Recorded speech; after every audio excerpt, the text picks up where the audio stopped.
So yeah, back to boxing talk then.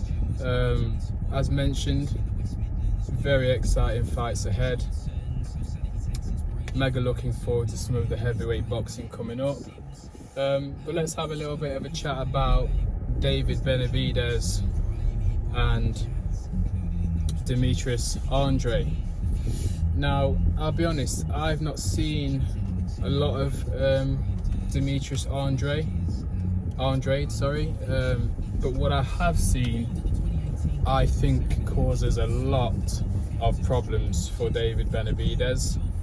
And yeah, you know, David Benavidez is fast, you know, he's quite powerful, although he seems to achieve most of his sort of success throwing flurries of punches. But I think the more accurate work, in my opinion, will come from Demetrius Andrade. So that's going to be a very, very interesting fight.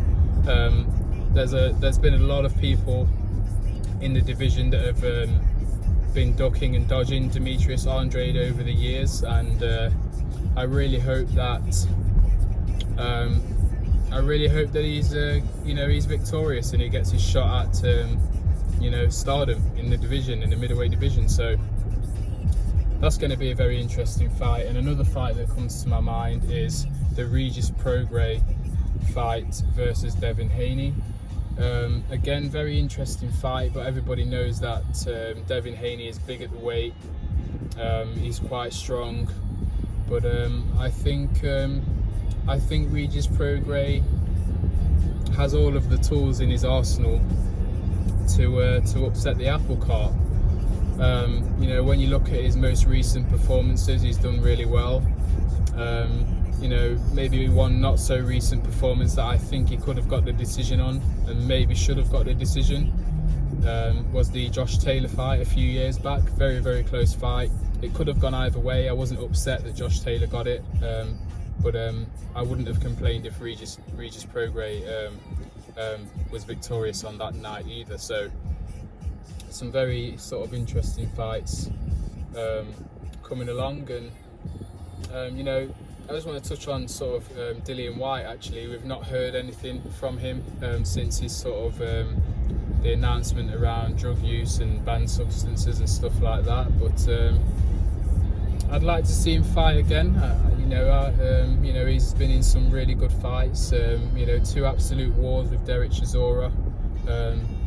He took on Oscar Rivas when not many fighters would take him on, and managed to win that fight.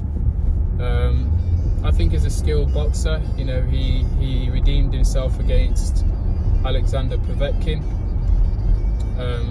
The first fight against Alexander Povetkin was a short lapse in concentration, and everybody knows that in the heavyweight division particularly, one lapse in concentration can cost you the fight, and that's exactly what happened. But I think he redeemed himself well. I still don't believe that the Tyson Fury fight with Dillian Whyte was a fair one. I think the uppercut didn't knock Dillian Whyte out. It was the push that sent him to the canvas, not the punch, and none of that ever got spoken about. So again, some controversy there. There's a lot of controversy in boxing, and I think there always will be.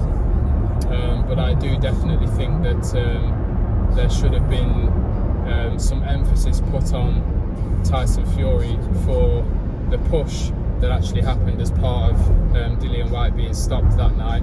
I was actually there for that fight. Crazy atmosphere, very hostile.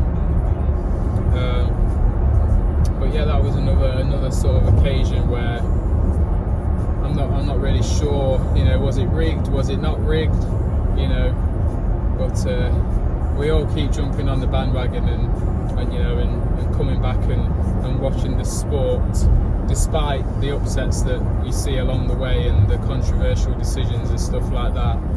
I'm still a massive boxing fan. Do I think that the game of boxing could be a little bit more regulated? Yes, I do. Do I think it's right that people are getting away with sort of taking drugs and being able to escape being mandatory for drug testing and stuff like that. I think the whole boxing world should have to do voluntary anti-doping testing to keep the sport more safe. There's been lots of sort of deaths and tragic sort of moments in boxing, and you never know if the sport was more regulated, would we see less of those?